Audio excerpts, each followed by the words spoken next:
Okay. So, coaching. How do I say this? People are determining whether or not it's worth it to get into coaching, both from like a statistical, financial point of view, and like a personal ego kind of view. Like, how do you feel about, um,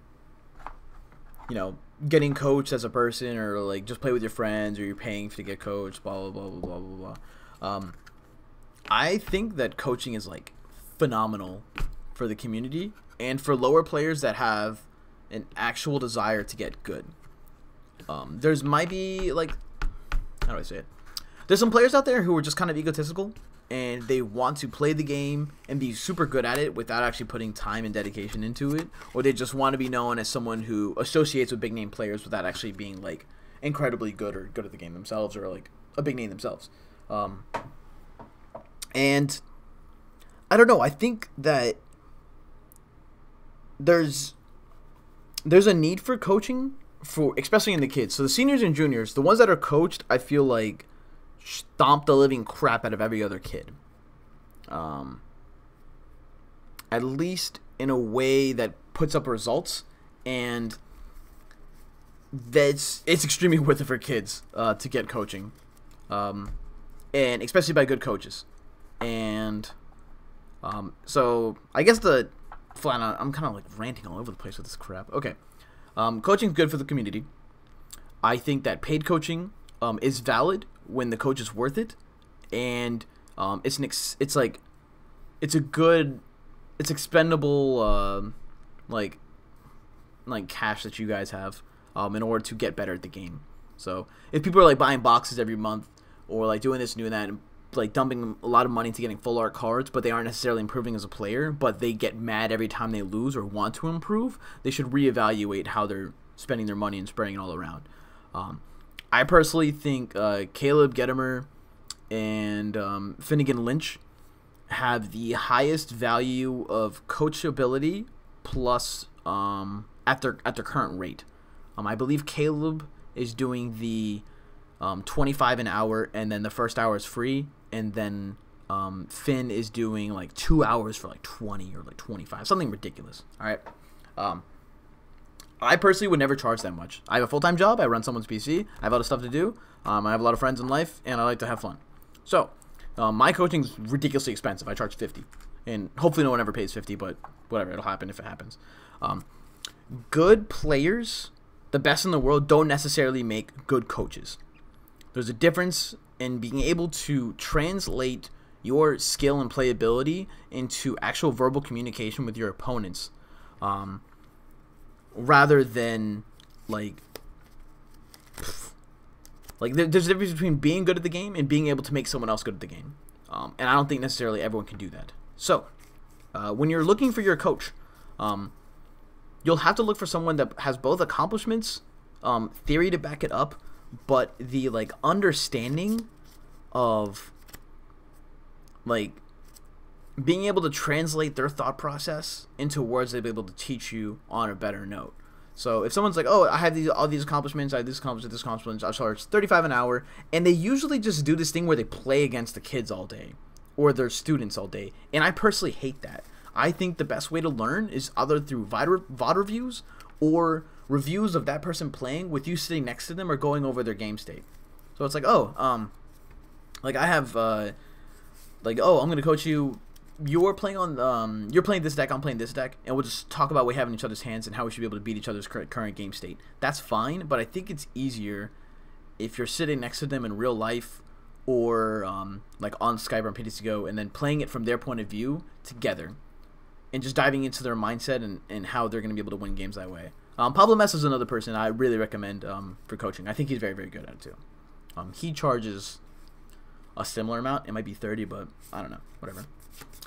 In my opinion, every pro team should sponsor a junior. And they've had problems in the past with sponsorships being on younger kids, and they weren't allowed like to wear it on stream, or they just had an issue with it being on stream. So yeah, that's just like my thought process on it. Also, teams that sponsor their players. We'll talk about sponsoring another time. So we'll just get into this. Finishing up the coaching thing first. If you are considering getting a coach yourself, you have to think about how much effort you're actually going to put into the game. Because someone can just teach you stuff all day, but if you're not going to put in the effort to utilize it and memorize it, what they say, then all you're doing is throwing your money away. 2, you have to think of whether or not you're going to be willing to listen to what the coach is telling you, as opposed to just like looking to improve your personal pet deck or whatever problems you might be having with a deck, and the willingness to listen to them. So if you're gonna like give them like nothing but crap all day and like talk back to things that they're saying is an issue with your gameplay, and you have nothing but like excuses or reasonings behind playing that way, then coaching is probably not the best suit for you. And some people just never want to be coached. They're like, whatever, and the game's supposed to be free, and I'll learn from free people, and yada, yada, yada. They can get good that way. They definitely can. But it's a lot quicker if you do it through coaching. Lastly, if I was going to get coached, I would do an interview with the coach before ever diving in and having payments and everything else done, like scheduling appointments, just to try and put my coach and I in the same mindset that I'm going to have in the community. That's what I would do. So if we ever get into coaching, I'm going to be like, we should do an interview first, go over what you want as a player and what you want out of this coaching session and everything, and try to see if we can come something like an agreement, and then go from there. Before any other like the money or like anything dues put into it. So yeah, we're looking into doing that for someone's PC very shortly. I just need to get everyone's schedule and their agreements in place, and probably doing some kind of discount for all the elite PC members, because they hook us up. Why not hook them back up? And testing in real life is phenomenal compared to testing online. I honestly hate playing online. It's one of the worst things in the world. It's not Hearthstone. It's the game. The cards aren't exciting to play with. The movements are way too slow. It takes like 50 minutes to finish one game. Yeah. Don't like that at all. So coaching's good. It's not for everyone. Try to get on the same page of what you want from the coach and the coach wants from you as a player, or expects from you. And I think that just playing each other for like an hour or two is the laziest way to coach, and like not the easiest one. Yo, sign me up for an hour for expanded. Nah, dude. All I'm gonna do in expanded is talk about card bank. So, the way I would ever coach, it wouldn't be tailored to a particular format. It would honestly be tailored to improving a player's like thought process on every deck as a whole. So, to finish up the coaching portion, I'd say I personally think that people don't win games not from like a lack of talent or like a lack of intelligence or experience in the game. I think it's from a lack of planning. So as you guys may know, I came over from Yu-Gi-Oh! I was fairly successful in Yu-Gi-Oh! I was really successful in the Versus System trading card game. I played Super Smash Bros. Melee. I played Y Schwartz, where I topped like every regional event that I played in, and I'm just fairly good at a lot of good things, or a lot of games, and like card games. I'm like really just talking myself up here right now, but I was like Diamond 1 on League of Legends for years. I was about to be on an amateur team that was potentially going into the pro circuit, or into the Challenger series, but I stopped because I wanted to like go into my actual job right now. But how I view life when it comes to games like this, they're all pretty much the same puzzles presented in different ways. And if it doesn't take physical mechanics, if you're good at one game, you should be good at another, because it all translates one to another based upon like personal intelligence and talent. So, yeah, like I think that the reason people they might be amazing in League and garbage at Pokemon, it might be due to how they view Pokemon and how they plan out their games, as opposed to them just learning about Pokemon in general. So if you're good at one, you should be able to get another. If you're like a top player in Pokemon, you should be able to be a top player in a league, unless one, you're restricting yourself, or you can't get coached to be better, or you're just like kind of sucking. So